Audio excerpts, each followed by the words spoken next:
Welcome to Peoria Now. I'm Bo Larson, Public Information Director for the City of Peoria. And with me today are two people from our Neighborhood Revitalization and Stabilization Program. Karen Imig is the manager of the program, and Debbie Stonemuller is the analyst for the program. And there's always a lot of talk about stabilizing neighborhoods, but what does that really mean? Debbie, can you explain what the program's all about? Sure, Bo.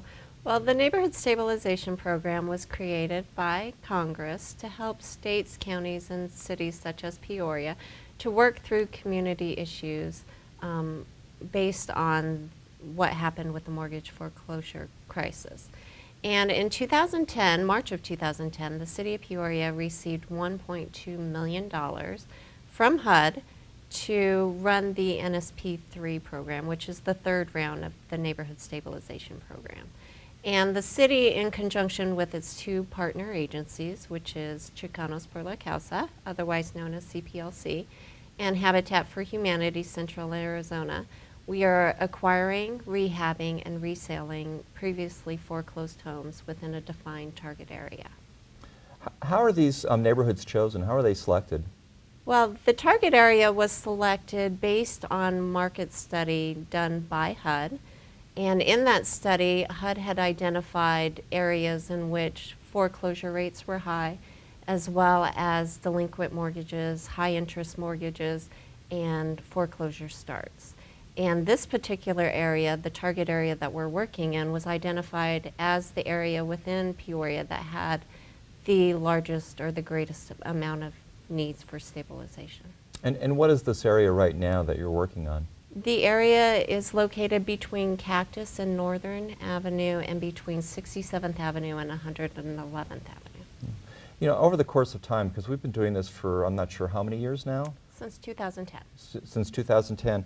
How are the accomplishments? How are you measuring the accomplishments, and what accomplishments have the city seen? Well, to date we have acquired 16 homes in the area. We have rehabilitated 12 of those homes and resold 10 of them to eligible home buyers. Currently we have 2 properties that are available for resale, and they're available through CPLC. The address of those homes are 7344 West Mission Lane and 7125 West Sherrill Drive. And Karen, you know, with this program, obviously you're working in conjunction with a lot of different departments within the city. How does this program work with different departments within the city? Well, originally we met with the police department to kind of determine what they felt were going to be high need area within our target area. And so they kind of pointed us in a direction. But really, we're working, the program's really running solely through Debbie Stonemuller at the time. And we'll be back right after this. You wouldn't let money just blow out of your house. So when your AC or heater is on, make sure the doors, windows, and fireplace flue are shut tight. If you're headed out, turn down the AC or lower the heat by 10 degrees. And always keep your water heater set at 120. A little bit of common sense goes a long way. Get more great tips at energysaver.gov. People think I'm trash, but they're wrong. Today I'm just an aluminum can, but one day I could be a stadium.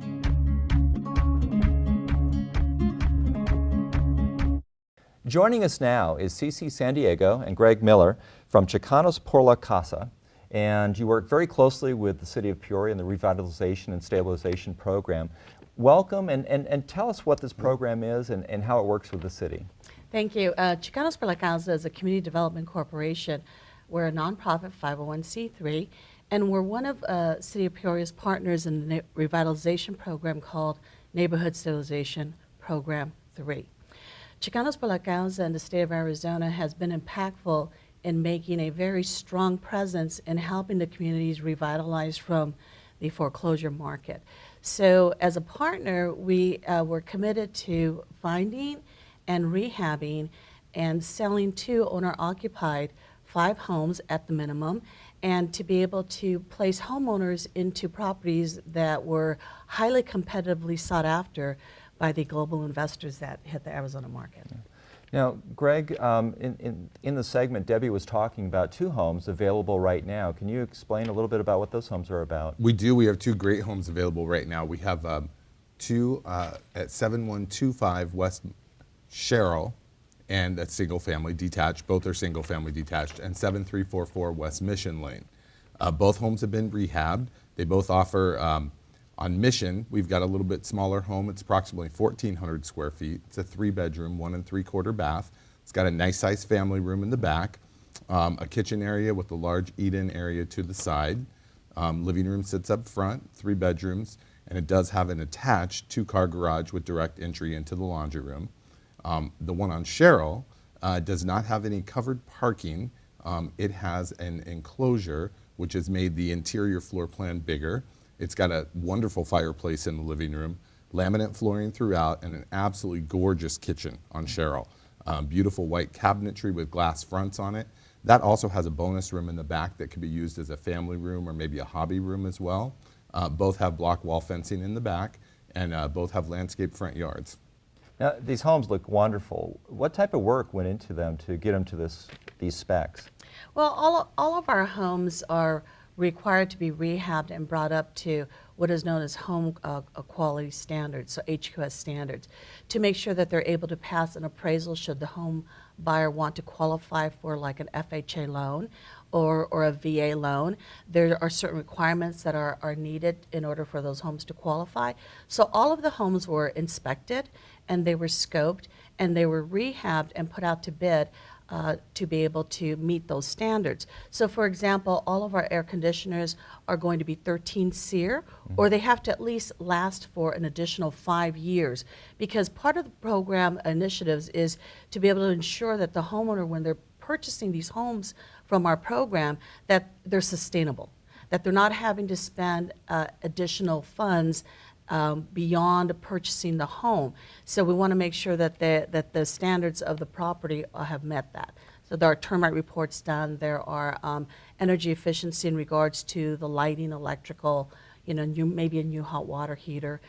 We also did have contractors that were known as Section 3 qualified, and that is being able to find in the community partners that might have had employees that were unemployed, and so that was an initiative that we had to be able to hire unemployed contractors out in the community. So the program in itself reached out further than just the homeowner. It really did revitalize communities. Well, it really does. It sounds like you touch a lot of different areas of We people do. in need. Now, how does someone who's eligible to purchase these homes? Right. Eligibility on the homes, the homes need to go to owner-occupied purchasers. They don't necessarily have to be a first-time purchaser, but they can't be on title to any other property. And then there are some income requirements that are per the HUD income limits. They do based on household size. So a family of 4 is going to have a higher income limit than a family of 2 for eligibility. Part of the program is to sustain the neighborhood. So the homeowners do need to stay in the homes for a certain period of time based on the amount of assistance that they receive through the program. Could be as small as 5 years or as long as 15 years that we do require them to remain owner occupants in the home. They also have to take a HUD certified 2-hour counseling session with a HUD housing counselor, get the overview of home ownership, and as well as an 8-hour homebuyer education class. And the 8-hour homebuyer education classes I've even attended is incredibly beneficial to any homeowner, whether you've owned a home for 20 years or you're a brand new homeowner. Talks about a lot of things we don't think of on a daily basis. Really kind of gets them in the mindset and prepares them for what they're taking on. How do people find out about these homes? Where do they go? Well, we've got a website as well. They could go to www.cplc.org. They can click on the housing tab for the NSP properties, and there's also an NSP tab. They could call me directly at 602-282-8491. I am our disposition coordinator, so I oversee the inventory and kind of know what we have at any given time. And so, people now, sometimes the economy forced them into an economic situation where maybe their credit's not so good. How do you help them with mortgages? Well, what we actually do, we have great mortgage partners that assist us. And also the home buyer education and housing counseling counselors will help get them back on track to be able to rebuild their credit. And that's where the one-on-one counseling session helps. So that they're able to help get them back on the road to financial fitness. And then the mortgage products that are out there have changed dramatically from 5 to 10 years ago. So the mortgage lenders that we work with know this, and so we call that a pipeline. So they're able to work with them to work towards home ownership. So it just depends on what's available for the inventory and what product will fit the needs of that particular borrower. Now, this program sounds comparable to Habitat for Humanity, but it's really not. But do you work with Habitat for Humanity? We've worked with Habitat for Humanity in different projects in the past before. They also work with us with the City of Glendale's project as well, and we're able to finish that project as well. So we work with them in regards to that. We're familiar with their program, but ours is a little different because it's more open towards the property after it's been rehabbed and completed. So there is no work required from the homeowner to be able to go in. Plus, we use the funds that are part of the program to rehab the property as well. So it's a little different type of a program. Okay. Yeah, because Habitat, they build from the ground up in most cases. Right. Correct. So tell us, how can people get a hold of you again, Cece and Greg? Oh, they can call me directly. They can call me at 602-282-8491, goes directly to my desk. They could also go through our main number at Chicanos Por La Casa, which is 602-257-0700, and ask for the Housing, the Neighborhood Stabilization Department, for myself, CC San Diego, or Greg Miller. Cece and Greg, thank you very much for being here, and we learned a lot of information. And we'll be back right after this. Up, college is hard. Down, those books are heavy. My sport is football, but my passion is education. So every year I take promising high schoolers on a college tour to show them that higher education means a brighter future. My name is Nnamdi Asamoah. I don't just wear the shirt, I live it. You can be a reader, tutor, or mentor too. Take the pledge at liveunited.org/volunteer. Do you wear this?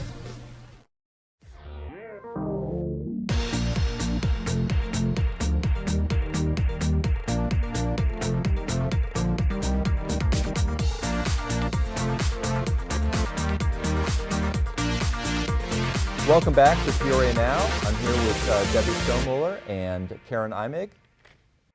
So, you're working with the departments, but you have a lot of different programs that, through the different departments, that you also kind of pitch in on for the city as well, right?